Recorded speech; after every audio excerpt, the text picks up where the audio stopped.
Presença maravilhosa de Deus aqui essa noite, está agindo, manifestando e movendo sobre nós, e que você continue com seus ouvidos atentos, seus olhos focados, seu coração sensível, aquilo que Deus está fazendo e movendo em sua vida aqui essa noite. E nós vamos continuar falando sobre esse tema tão essencial que fala sobre a presença. Essa presença magnífica que se manifesta e que também pede respostas da nossa parte e também pede compromissos do nosso coração. Não sei se você já ouviu essa frase ou até mesmo já usou. Quem brinca com fogo pode se queimar. Algumas pessoas acabam dizendo isso para os seus filhos para dizer que aquele movimento pode lhe trazer grande consequência. Essa frase, e mais como um ditado popular, ela se apresenta para nos mostrar da gravidade das consequências de alguns movimentos e das responsabilidades inerentes a isso. Ou seja, se fazemos algo, temos que estar prontos à mesma medida para corresponder às suas próprias consequências. Quem brinca com fogo pode se queimar. E por que se usa a palavra fogo? Principalmente porque ela tem uma relação de força, de poder, de algo incontrolável e também de grande autoridade. Inclusive, nós podemos falar sobre o fogo como uma presença de divindade. Sim, o fogo é muitas vezes utilizado nas histórias das tradições culturais e também de etnias como a própria manifestação da divindade, dada a sua força, dada ao seu poder. Isso já foi visto pelos gregos, por exemplo, na mitologia, quando se contou a história ou o mito de Prometeu. Prometeu é aquele que foi até as divindades do Olimpo e conseguiu roubar o fogo que até então pertencia somente a elas. Ao voltar, entregou para a humanidade. E essa humanidade se encheu de poder, de força e conseguiu agora ter um novo status de civilização e também de autoridade. Porém, quem brinca com fogo pode se queimar. E a mitologia grega vai contar a história de que Prometeu foi pego em flagrante por Zeus e então ele faz com que uma sentença venha sobre a vida dele de punição. Uma águia vinha todos os dias, comia parte do seu fígado, que ao final do dia se regenerava, e no outro dia a águia voltava, comia parte do fígado e depois se regenerava. Isso prolongava o seu sofrimento para trazer uma máxima: quem brinca com fogo pode se queimar. Mas muito antes da mitologia grega atribuir ao fogo um simbolismo da divindade, nós temos há cerca de 4.000 anos atrás evidências imediatas das Escrituras com as manifestações do Deus que nós servimos, com aparências e também experiências que trazem fogo. Por exemplo, em Êxodo capítulo número 3, Deus se manifesta a Moisés através de um arbusto que pegava fogo e não se destruía. O povo de Israel sai do Egito e é conduzido por uma coluna de fogo. Moisés sobe ao alto do monte e o monte está fumegante, cheio de fogo e de fumaça. No Novo Testamento, a nova comunidade de discípulos, a Igreja de Jesus, é selada pela autoridade de Deus e validada com a presença do Espírito. E isso aparece sobre eles como línguas repartidas de fogo. Fogo, de fato, é uma experiência e uma manifestação da presença. Por isso que, nesse sentido, quando nós falamos sobre fogo, estamos falando literalmente, nesse momento, sobre experimentarmos a manifestação da presença de Deus. Porém, eu volto à máxima popular: quem brinca com fogo pode se queimar. Então podemos fazer a tradução imediata para isso? Quem brinca com a presença pode se destruir. A palavra de Deus diz isso. Aliás, nós deveríamos colocar placas de advertência à nossa vida, na entrada dos templos, quando estivéssemos dirigindo, ou até mesmo com um post-it dentro do nosso gabinete ou escritório, onde a gente pudesse ser relembrado: cuidado com a presença de Deus. Gálatas capítulo 6, versículo 7 diz: com Deus, com a presença, com o fogo de Deus, não se brinca, não se zomba, porque aquilo que o homem planta, isso também ele colhe. Tem que estar disposto a colher os resultados da sua própria decisão e também da sua própria atitude. Por isso, diante desse fogo da presença de Deus, não o fogo mitológico, não o fogo físico, mas o fogo como símbolo, como manifestação da presença, nós podemos ter duas posturas diante disso. Podemos ter duas respostas, dois comportamentos. O primeiro é que você pode buscar o fogo. Você pode desejá-lo, pode buscar essa presença. Mas em segundo lugar, você também pode, e você vai ver aqui essa noite, brincar com fogo. Você pode manuseá-lo, manipulá-lo. E isso pode trazer grandes consequências. A questão é que a sua postura vai determinar os resultados. E, portanto, quem brinca com o fogo pode se queimar. E o nosso Deus continua sendo um Deus zeloso, que segundo as Escrituras é fogo consumidor. E só nós entenderemos à noite isso quando passarmos pelo processo de compreensão do fogo, quando ele aparece na estrutura sacerdotal em Levítico, capítulo de número 1 em diante. Poucas pessoas conhecem esse livro. Infelizmente, é um livro que é muitas vezes o sacramentador de desistência de leitura anual da Bíblia. As pessoas começam em janeiro muito animadas, começam com Gênesis, histórias bíblicas, tramas, a série da Netflix, cenas do próximo capítulo. Isso me faz imediatamente querer ler o próximo dia. Êxodo já exige de mim um pouquinho mais de persistência. E quando eu chego em Levítico, eu caminho para a desistência. Tem muitas pessoas que começaram o plano de leitura bíblica anual 20 vezes. E já leram Gênesis e Êxodo 20 vezes. E não passaram de Levítico até hoje. Levítico é um livro complexo. Complexo porque nós não entendemos. O livro de Levítico vai nos ensinar a como lidar com o fogo, a como lidar com a presença. Até então o povo de Israel, um povo exilado, um povo distante, agora começa a caminhar rumo à terra prometida. E ali eles têm direito e uma promessa, a presença de Deus que habitaria entre eles. Então surge uma promessa de Deus de que ele estaria no meio do povo através do tabernáculo, a tenda do encontro. E Deus começa a dar prescrições de como seria o sistema tabernáculo, sacerdócio, sacrifício. E é isso que está descrito no livro de Levítico por completo.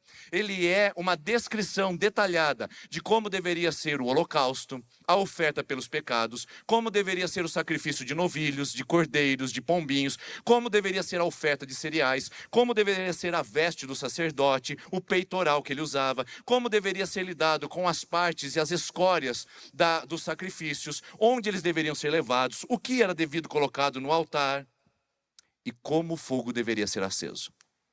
Em Levítico capítulo número 6, a palavra de Deus diz que o fogo deveria arder continuamente sobre o altar e não poderia se apagar. Esse fogo foi dado pela própria presença de Deus e ele deveria ser nutrido pelos sacerdotes. Era o fogo santo da própria presença que simbolizava a divindade. Eu não sei se você já viu aquele fermento de muda que eles falam, aquele fermento raiz, que ele só é verdadeiro se ele foi retirado daquela outra muda e daquela outra, e esse fermento ele é passado pelas mãos e pela tradição das pessoas.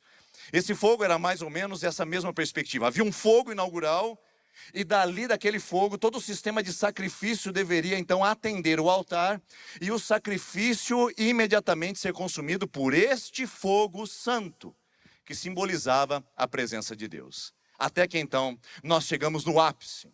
Depois de todas as orientações do sistema tabernáculo, sacerdócio e sacrifício, chega o dia da inauguração. A fitinha vermelha está na frente do tabernáculo. Moisés e Arão são os representantes do sacerdócio que Deus havia escolhido para inaugurarem esse processo de sacrifícios dentro do povo de Israel, simbolizando o sacrifício perfeito que aconteceria no Novo Testamento através da pessoa de Jesus. Lá estão eles animados, empolgados, cumprem todos os protocolos, fazem com que todas as ordenanças sejam sistematicamente observadas, fazem os sacrifícios, lavam as suas vestes, se purificam, fazem a consagração do povo e entram para a tenda, dia da inauguração do templo. E olha só o que acontece nessa festa de inauguração. Levítico capítulo número 9, versículo 22. Depois, Arão ergueu as mãos em direção ao povo e o abençoou. Dá uma olhada nisso. Arão abençoou o povo. Tendo oferecido a oferta pelo pecado, o holocausto e a oferta de comunhão, 3 sacrifícios tendo feito, desceu. Versículo 23. Assim, Moisés e Arão entraram na tenda do encontro. Quando saíram, abençoaram o povo e a glória do Senhor apareceu a todo o povo. Quando saíram os dois, abençoaram o povo, e a glória esteve diante de todas as pessoas. Saiu fogo da presença do Senhor, que consumiu o holocausto e as porções de gordura sobre o altar. Quando todo o povo viu isso, gritou de alegria e prostrou-se com o rosto em terra.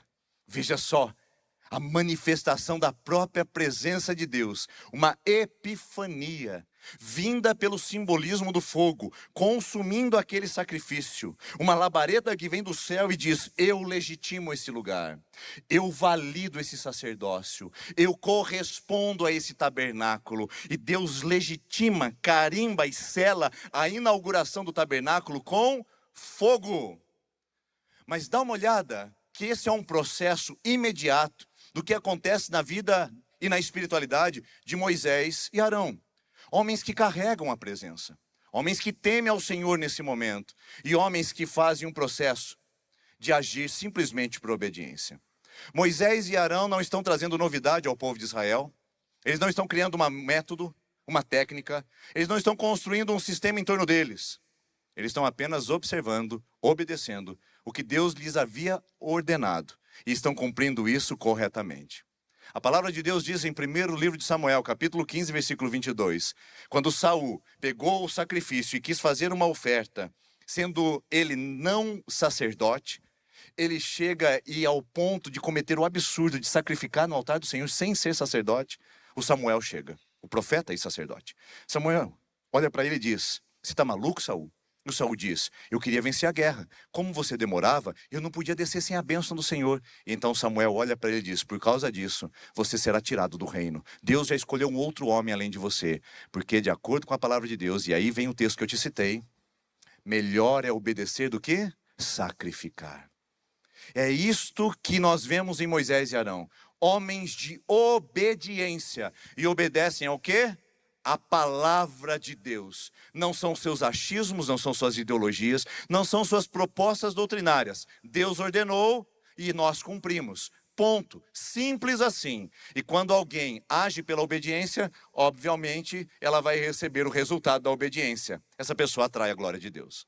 O texto diz que cumprindo todo o processo, sendo obedientes à ordenança de Deus, veio a glória de Deus. A palavra glória em hebraico significa kavod, que é o peso, a densidade. Nós não sabemos dizer se isso foi visível, nós não sabemos se isso foi sensorial, só sabemos que o povo se tomou de consciência diante do santo, se tomou de assombro diante do sagrado, e eles perceberam imediatamente que a glória de Deus estava presente naquele lugar, e então eles viram e reconheceram que Deus estava presente, porque o seu kavod se manifestou. Uma vida em obediência atrai a glória de Deus. E uma vez que a glória de Deus se manifesta, é natural de que nós geremos em nosso coração manifestações espontâneas de alegria. Ninguém pediu para aquele povo levantar as mãos, ninguém pediu para aquele povo liberar palavras de adoração, ninguém pediu para aquele povo aplaudir freneticamente, aquele povo simplesmente começou a dançar, a celebrar, a aplaudir, a simplesmente se regozijar. Havia uma euforia, uma empolgação no arraial de Israel, porque a glória de Deus se manifestou, fruto da obediência de dois homens com coração íntegro. Quando eles se alegram imediatamente, vem algo também poderoso e que muitas vezes visita as nossas vidas quando estamos diante do santo e do sagrado. Vem a presença de Deus que traz a reverência. O texto diz que eles celebraram, mas caíram com o rosto em terra. Essa é uma figura do mundo antigo que muitos de nós não conhecemos. A palavra prostrar significa reconhecer a realeza. Isso era dado aos suzeranos, aos subalternos, que reconheciam o poder do seu Senhor. Eles se dobram sobre suas faces, se curvam diante dos seus joelhos e dizem: santo é o Senhor. E diante da alegria e da celebração também nutrem quebrantamento e rendição. Olha que ambiente lindo de inauguração. Olha que ambiente empolgante de manifestação da glória de Deus. Nós poderíamos parar por aqui e dizer: sim, essa é a espiritualidade da igreja de Jesus Cristo. Uma espiritualidade saudável, que passa pelos princípios de Moisés e Arão, que simplesmente obedece, atrai a glória de Deus, celebra com alegria espontânea e espontaneamente se curva em rendição. Esse poderia ser o final da nossa história. E a gente terminar essa mensagem, essa palavra, e sairmos daqui eufóricos, de que de fato, durante esse louvor, diante dessa palavra, diante desta presença poderosa, nós reconhecemos a glória de Deus, celebramos e nos quebrantamos. O porém é que a história nossa não acaba aqui essa noite. Assim como também de Moisés e Arão não termina nesse evento. Ela tem continuidade. Imediatamente ao terminar aquele sacrifício e aquela manifestação espetacular da glória de Deus ter realizado diante dos olhos dos israelitas, Moisés e Arão se dão satisfeitos pelo trabalho, saem pela porta da tenda do encontro, vão para os seus aposentos. E dois jovens que estavam assistindo de perto essa manifestação tomam uma atitude totalmente insana. Quem eram esses jovens? Os filhos de Arão. O nome deles? Nadab e Abiú. Dois jovens, filhos de sacerdotes, ungidos como sacerdotes, vestiam-se como sacerdotes, tinham peitoral de sacerdote, tinham autorização de sacerdote, mas não tinham coração de sacerdotes. Porque o que eles fizeram foi completamente impensado. Ao verem o espetáculo do fogo e da glória, eles tentaram também provocar e promover a mesma experiência através do seu próprio esforço. E o texto é impressionante. Nós lemos aqui Levítico capítulo 9, versículo 22 ao 26. Ele termina no versículo 26 e pula para o capítulo 10. Olha só o que acontece imediatamente naquele tabernáculo. Enquanto o povo ainda estava se recuperando do quebrantamento, enquanto alguns ainda estavam dando os últimos pulos de alegria, olha o que acontece no capítulo 10, o versículo 1.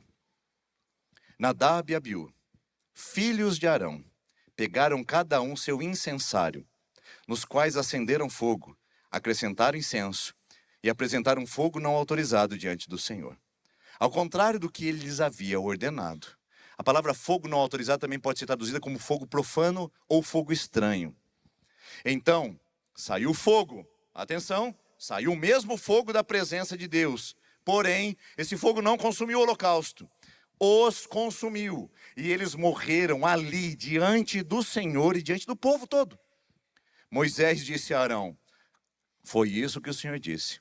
Aos que de mim se aproximam, santo me mostrarei. À vista de todo o povo, glorificado serei. Arão, porém, ficou em silêncio. O pai ficou paralisado diante do acontecimento. Se ele ficou, imagine só a congregação e o conjunto de pessoas que assistiram extasiados àquele evento dramático e destruidor. Eles migraram do momento de festa e quebrantamento e rendição para um momento de terror, de pânico e de assombro, protagonizado por dois homens insensatos e insanos que acharam que poderiam manipular o fogo e a presença de Deus. A espiritualidade de Nadab e Abiú é contrastante com a de Moisés e Arão, porque eles não agem por obediência.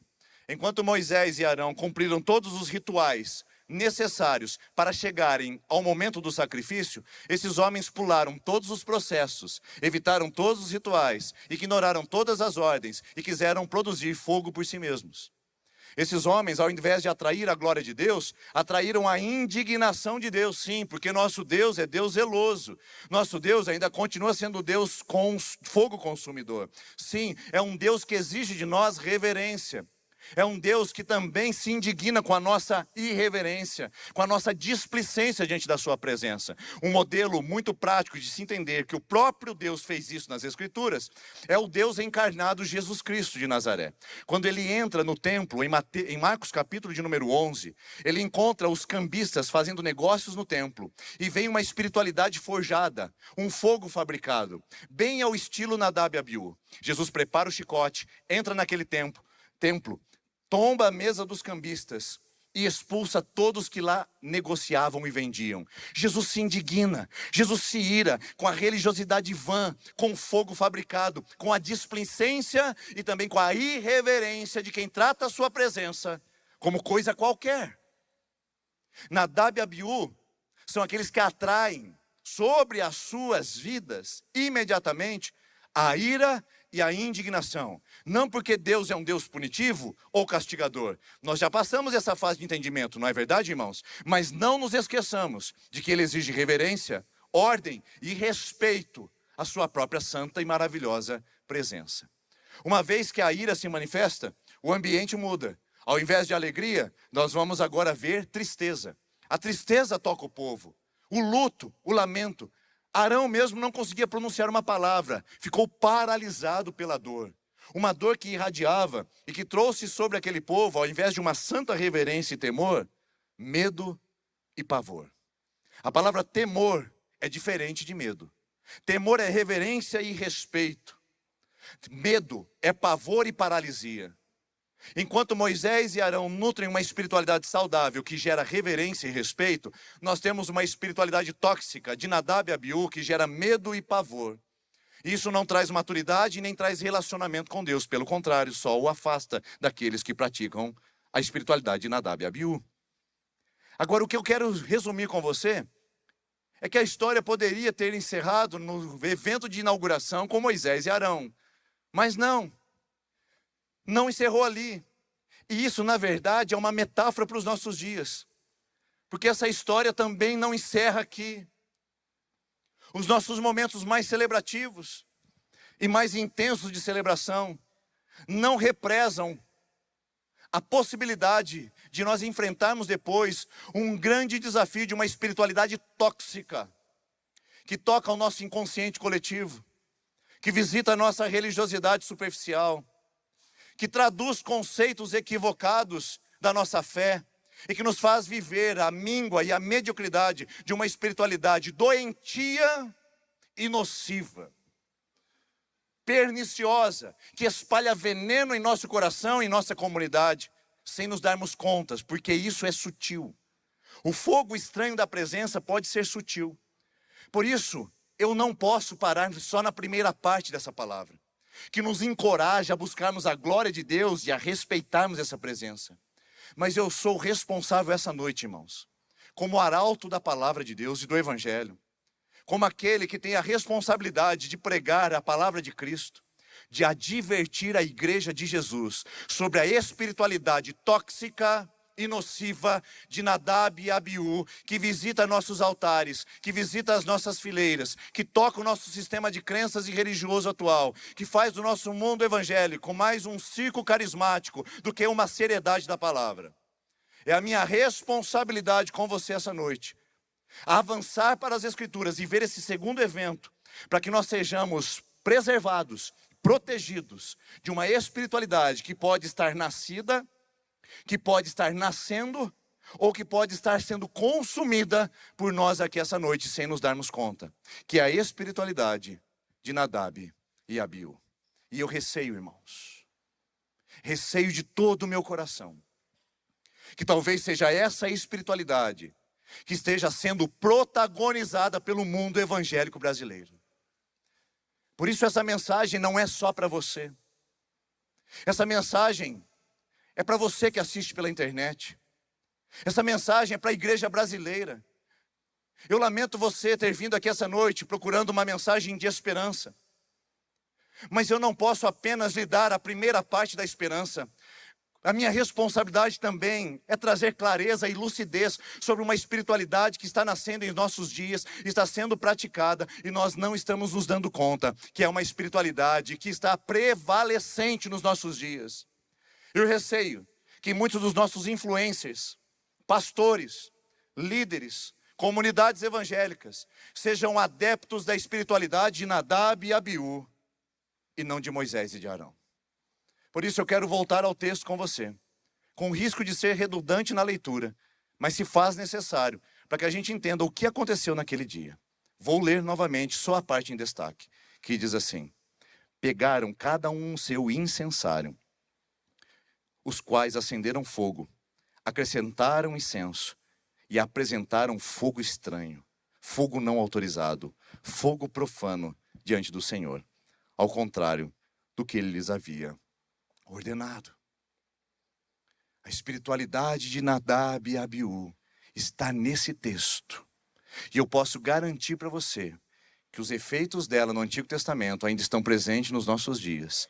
E continua sendo altamente tóxico, espalhando toxinas em nosso relacionamento com Deus e numa espiritualidade que deveria ser sã, sensata, coerente, mas que tem beirado a loucura, o exagero, a insanidade, a maluquice, a infantilidade, e que nós muitas vezes não nos damos conta ou acabamos não percebendo isso.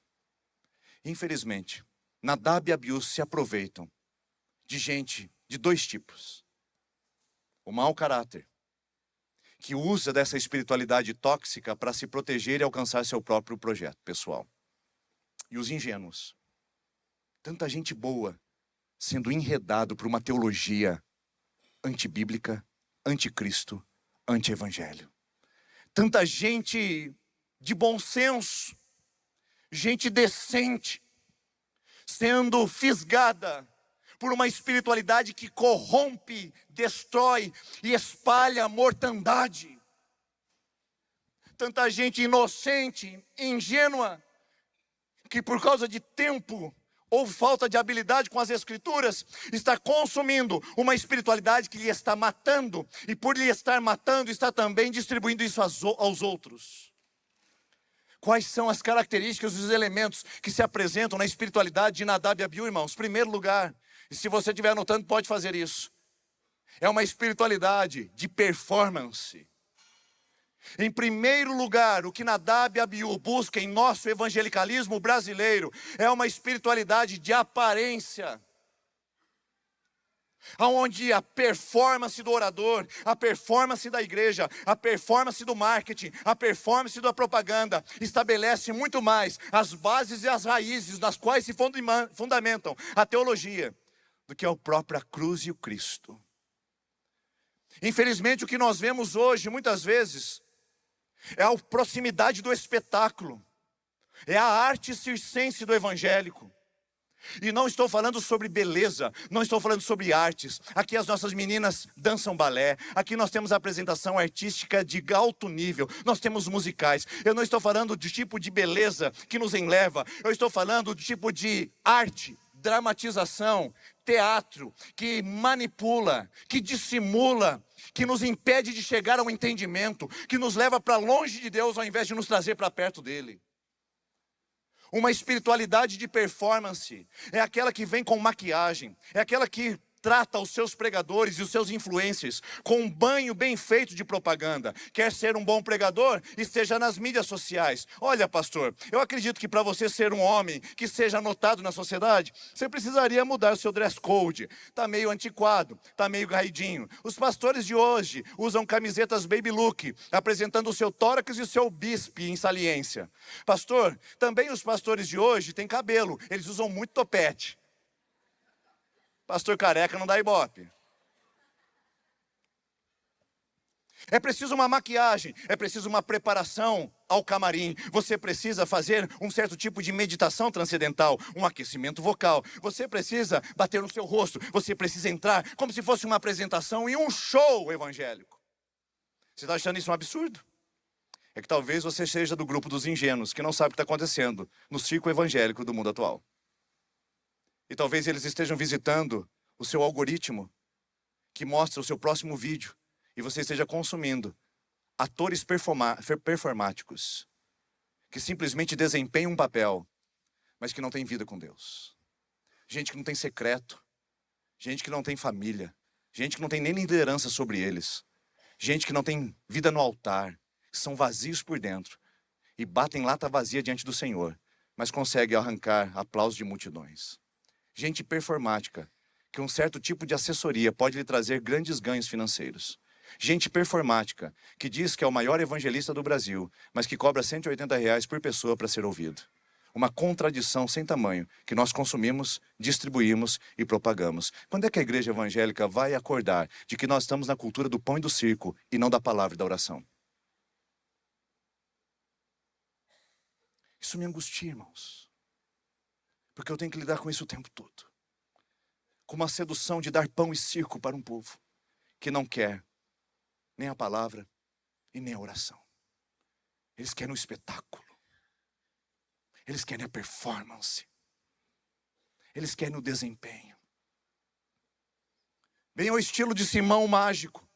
Em Atos capítulo de número 8, ele é conhecido como grande poder, um feiticeiro do mundo antigo que Pedro e João encontram, e quando ele prega, ele se converte à palavra de Deus. Ele também estava enfileirado nas cadeiras, ele começou a ocupar um certo ministério de proeminência dentro da comunidade cristã, e de repente, quando ele vê Pedro e João colocando as mãos sobre as pessoas e orando, e elas recebendo o Espírito Santo e sendo tomadas pelo poder de Deus, Simão, o mágico, o feiticeiro, olha para João e Pedro e diz: me dê também esse dom. Quanto é que custa? Estou disposto a pagar, para que eu também imponha as mãos sobre as pessoas e elas saiam falando em outras línguas cheias do Espírito Santo.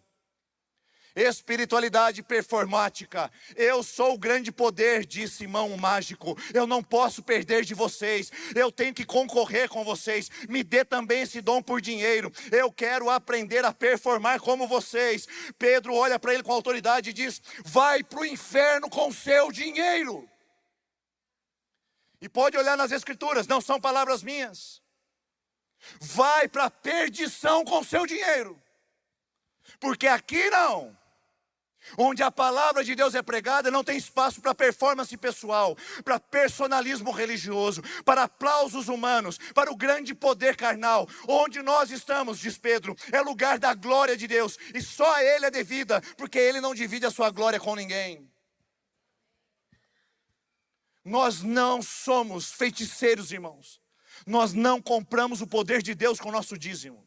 Nós não compramos posição com o nosso nome. Nós não estamos em busca de celebridades. Nós estamos em busca de corações de Arão e de Moisés, que conheçam o rito da presença e que sabem se portar com decência diante da presença. Mas em segundo lugar, a espiritualidade Nadab e Abiú é uma espiritualidade pragmática. Pragmatismo é um termo que nós usamos para fazer o que é utilitário, o que dá certo, o que é útil. Não importa se é certo. Então a Nadab e Abiú dão uma olhada e dizem: a gente quer performar igual a Moisés e Arão, e vamos acender o nosso fogo. Aí talvez o Abiú olha para Nadab e diz: meu irmão, nós não temos fogo, porque o fogo está restrito ao sumo sacerdote, está dentro do tabernáculo, a gente não tem acesso. E então seu irmão responde dizendo: não tem problema não, tem um churrasco que sobrou um pouquinho de carvão ali dos nossos irmãos, a gente vai pegar aquele fogo lá mesmo, porque o povo não vai nem saber. Na verdade o que a gente precisa fazer é um pouquinho de fogo, trazer um pouco de fumaça, e o povo vai vir com a gente. Mas irmão, não é certo. Mas irmão, vai dar certo. Porque a espiritualidade pragmática, ela se posiciona e se abastece, não do que é certo, mas do que dá certo. E se dá certo, vamos fazer.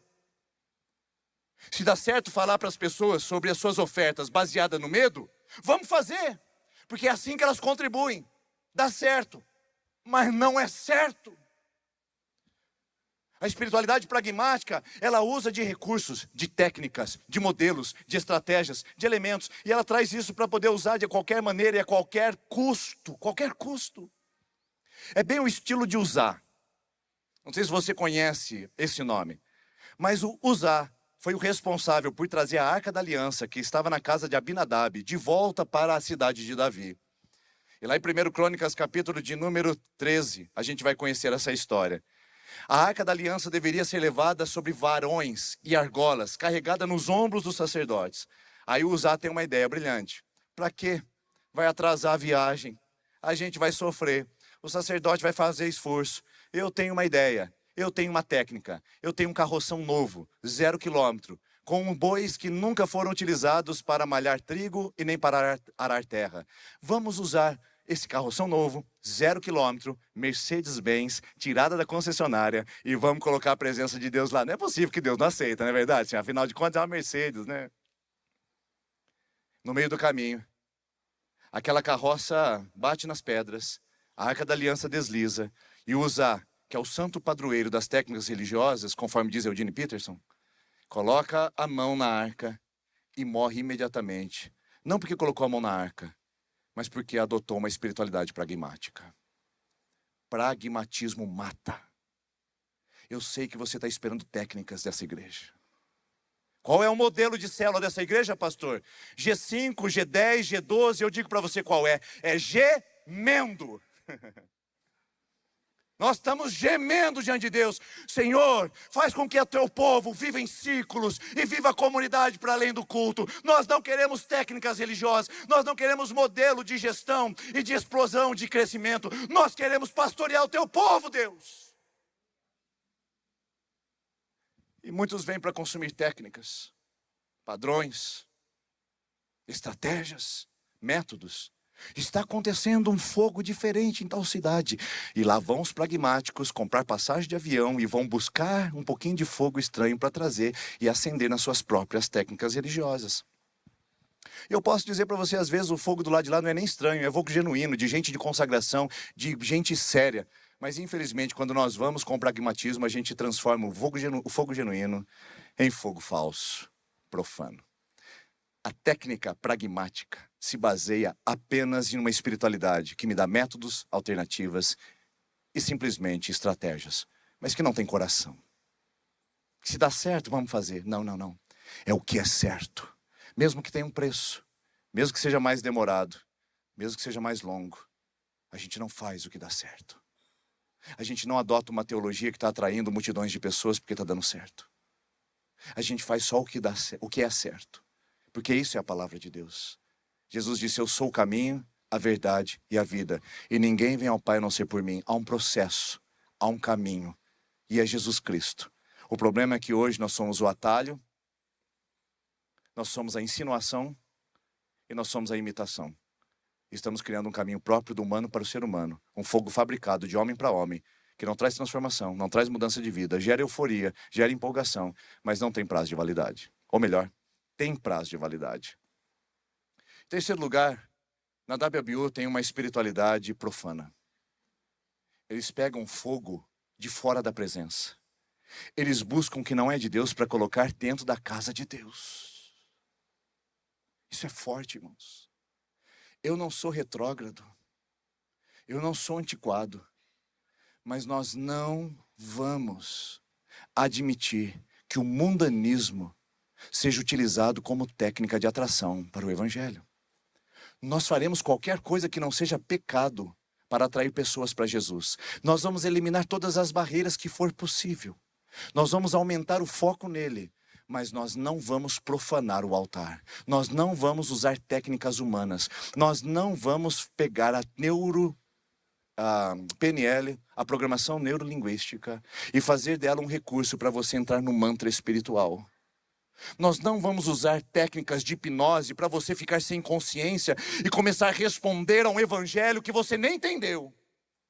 Nós não vamos colocar um teclado de fundo durante a pregação que fica tocando em tons que alcança uma frequência cerebral que te leva a uma condição zen e uma condição hipnótica para que a mensagem possa ser trazida ao seu subconsciente, plantada mensagens de programação neurolinguística para fazer de você um robô, um ser autômato, um ser que não responde mais ao evangelho, mas que responde ao seu guru espiritual. Nós não vamos fazer a espiritualidade de Nadab e Abiú, que é profana, que usa técnicas do mundo para fazer as pessoas se renderem a uma espiritualidade carnal e humana. Talvez você não saiba disso. E como eu disse, isso é falta de conhecimento, falta de informação, falta de discernimento. Tem um dom espiritual que nós estamos perdendo a capacidade de pedir: discernimento de espírito. Tem muita gente querendo falar em línguas, ter profecias e revelações, mas o dom de discernimento de espírito é fundamental numa igreja, no mundo atual, cuja sociedade, cujo mundo evangélico tem coceira no ouvido, como diz o apóstolo Paulo, para se inclinar a fábulas. As pessoas preferem a profanidade das fábulas do que a santidade da palavra. Por isso é melhor contar historinhas no púlpito. Vamos fazer um storytelling. Porque, desculpa o sistema portuguesado, né? Storytelling. Mas esse sistema, embora seja um recurso de apresentação e de aprendizagem, está ótimo. Só que a gente assiste pregadores hoje, com todo respeito, irmãos, que pregam 1h20 e só conta história. Tem uma pregadora famosa no mundo feminino. Ela prega, mas ela conta só suas experiências pessoais. E um público feminino ovacionando, pagando dinheiro para correr atrás dela. Não posso negar que talvez, e eu não posso julgar, que possa carregar uma presença, temor, mas não pode ensinar o povo sobre Bíblia. Ficar contando história de púlpito porque falta conteúdo, isso é enganar o povo. E nós estamos sendo enganados, irmãos. nós estamos sendo enganados. E a gente precisa se despertar como igreja, como povo. Você não pode ser manipulado nessa igreja. Você não pode sentar nessas cadeiras sem a Bíblia na mão, sem a consciência da palavra, sem o discernimento de espírito, para entender o que está sendo feito, falado e dito nesse lugar é de fato a palavra de Deus. Eu não sou o seu guru espiritual, onde eu falo e tudo acontece, onde você me consulta e diz: pastor, eu quero que você fale para mim se eu devo pintar a minha casa da cor verde ou amarela. Pastor, eu vou trocar de carro. O senhor acha que eu devo trocar de carro? Esses gurus espirituais é do mundo profano, queridos. É da mentalidade hinduísta. É da religião oriental. Nós estamos traduzindo modelos profanos para dentro da igreja. E por causa disso, nós entramos no quarto elemento da espiritualidade na Nadab e Abiú: manipulação. Desde sempre, o ser humano quis fazer processos de manipulação para trazer a divindade ao seu favor. Aconteceu com Caim. Caim tinha uma oferta que não foi aceita diante de Deus, e então ele vai manipular a sua própria oferta para conseguir de alguma maneira alcançar vantagem nisso, matando o seu irmão Abel. Há um desejo da humanidade, nas tribos indígenas mais isoladas, de tentar fazer oferendas, de tentar fazer coisas e movimentos para trazer a divindade ao seu favor e a manipulação. Os seres humanos adoram manipular o fogo. E o ser humano sabe fazer fogo. Falso? Como sabe? Sabe muito, aliás. E aí inventam-se histórias, uma manipulação espiritual, criando sistemas, modelos. É a unção da banana. É a unção de transferência. É a capa do profeta não sei do que. É a escola que aprende a curar. É o sistema que faz com que as pessoas aprendam a falar em línguas. É o portal que se abre no mundo magnético. É a física quântica estabelecida dentro da igreja. É a mediunidade passional de um povo que não conhece a Bíblia. É uma transe evangélica que não tem palavra. O mundo evangélico está sendo enganado. Tem muita pagelança indígena, tem muito patuá, tem muito despacho evangélico sendo feito, e as pessoas não estão entendendo isso. Estão mais relacionadas a um cristianismo híbrido, animista, do que o evangelho puro da cruz e da palavra. É hora de uma igreja sensata se posicionar e não consumir isso, não distribuir isso, mas resistir a isso com autoridade. Eu sei, irmãos, pode ser que eu não seja popular. Aliás, é certo que eu não seja popular, porque uma palavra dessa que Deus me traz, e quando eu termino eu digo: Senhor, só permita que o povo volte domingo que vem para eu poder falar de novo com eles. Mas a igreja é de Jesus, ela não pode ser mais estrupiada, maltratada. Ela não pode ser um sistema manipulável de pessoas que querem estabelecer o seu nome, seu governo, sua carnalidade. E isso começa dos púlpitos, mas também visita as fileiras. Uma espiritualidade manipuladora, que cria um sistema de símbolos metafóricos para buscar do mundo místico uma espiritualidade que não é saudável, pelo contrário, é tóxica. Gente que não sai de casa sem ungir com o óleo da banana. Gente que não faz um negócio sem consultar o guru espiritual.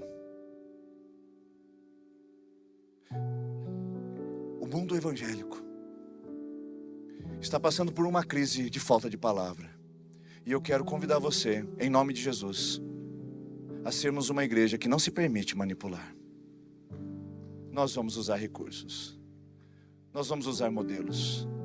Nós vamos usar formas, mas nós nunca vamos negociar a essência, irmãos. E a essência sempre é Cristo, o Evangelho, porque é Ele que transforma. As luzes apagadas formam a nossa concentração melhor. O telão ajuda na minha didática e na minha pregação com você aqui. O louvor com boa técnica e boa qualidade ajuda com que os nossos ouvidos não sejam agredidos. Mas nada disso substitui o calor da presença, o poder da presença, o fundamento da presença, a glória da presença e o evangelho verdadeiro de Jesus que sustenta a presença. Por fim, a quinta espiritualidade que se apresenta em Nadab e Abiú é do fogo sem sacrifício. Você viu essa realidade nesse texto? O texto diz exatamente isso. Arão e Moisés sacrificam, enchem o altar de sangue, banham aquele altar de sangue, e depois do sacrifício e do sangue vem o quê? O fogo. E o fogo vem de Deus para os homens.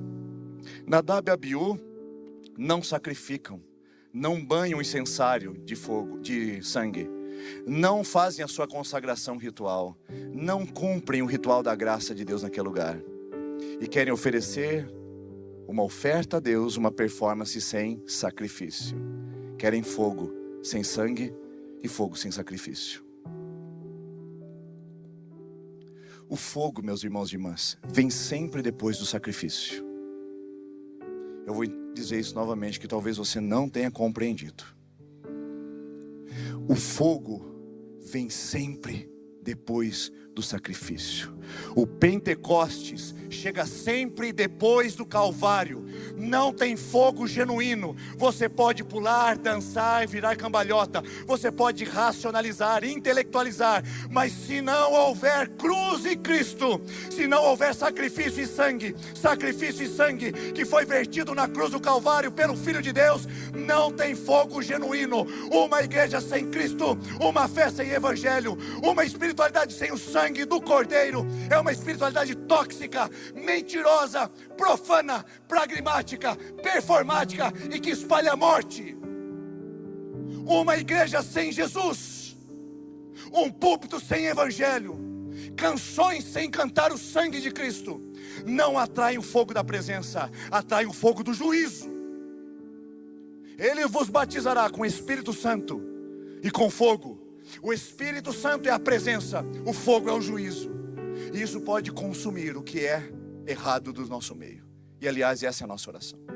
A nossa oração essa noite é que você entenda que o maior risco da espiritualidade de Nadab e Abiú é buscar fogo sem sacrifício. Mas você não precisa pagar nada por isso. Você não precisa subir escadas de joelho. Você não precisa acender velas. Você não precisa fazer penitências. Você não precisa fazer voto de pobreza. Você não precisa fazer absolutamente nada. O sacrifício não é seu. O sacrifício é dele na cruz do Calvário. Ele verteu sangue. Ele encheu o altar de sangue. Ele morreu naquele lugar. Ele foi o cordeiro imolado para que depois dele o fogo da presença viesse. E é agora que a igreja vive. É nesse momento onde o fogo da presença é o resultado não da nossa performance, nem do nosso mérito, nem da nossa técnica. É resultado da graça, da misericórdia, porque Ele habita em nós e estará conosco para sempre. É Jesus. É por causa dele que vem o mover, a ação e a presença do Espírito Santo. Uma espiritualidade que busca o fogo sem o sacrifício é um potencial de morte e destruição. Que saiamos daqui essa noite sabendo que nós estamos diante de uma espiritualidade de Moisés e Arão. A glória de Deus está presente na sua vida. Há uma alegria indizível no seu coração. Há um quebrantamento verdadeiro. Mas cuidado, porque amanhã o Nadab e Abiú te espreita ali fora. Amanhã o Nadab e Abiú vai vir com a conversa fiada para você de novo, para você abrir um portal místico e espiritual, para consultar o horóscopo novamente. Cuidado, porque amanhã o seu guru espiritual vai te visitar dizendo: é comigo que você tem que tratar. Cuidado com o Nadab e Abiú, porque eles estão do lado de fora, esperando por você. E ele pode subir nesse lugar também. Essa espiritualidade pode visitar esse altar. Por isso eu quero falar aos líderes dessa igreja, com toda a graça, mas também com toda a autoridade: não subam nesse altar com espiritualidade de Nadab e Abiú. Não ocupem posição nesse lugar de forma indecente, inapropriada, acendendo fogo falso, performando com técnica vocal, performando com a sua própria habilidade pessoal, porque isso não é lugar de performance, isso é lugar de sacrifício. E o sacrifício de Cristo é que está nos cobrindo nesse lugar. Eu queria convidar vocês a se colocar em pé no seu lugar, por gentileza, para a gente orar juntos. Eu queria que você fechasse os seus olhos e pudesse responder comigo. Qual é a espiritualidade que nós estamos adotando? Talvez essa palavra seja dura o suficiente para te trazer um confronto direto. Ou quem sabe você não se encontrou nela por causa da sua fidelidade a Deus. Mas que essa palavra te lembre de uma advertência para você e para a igreja de Jesus, para que a gente não seja vendido ao fogo estranho. Nós vamos cantar uma canção que diz: nós queremos que o Senhor venha nos incendiar. Mas nós vamos cantar com o coração aberto, dizendo: Senhor, nós queremos o fogo da presença, genuíno, legítimo, e que valida o teu avivamento nesse lugar. Nós queremos o avivamento que vem pela palavra, o fogo que desperta vocações, o fogo que aquece almas. Mas nós queremos, Senhor, o fogo da tua presença, genuíno e verdadeiro, movendo sobre nós. Vamos cantar, irmãos e irmãs, vamos adorar ao Senhor e vamos dizer que nós estamos aqui sedentos por essa presença.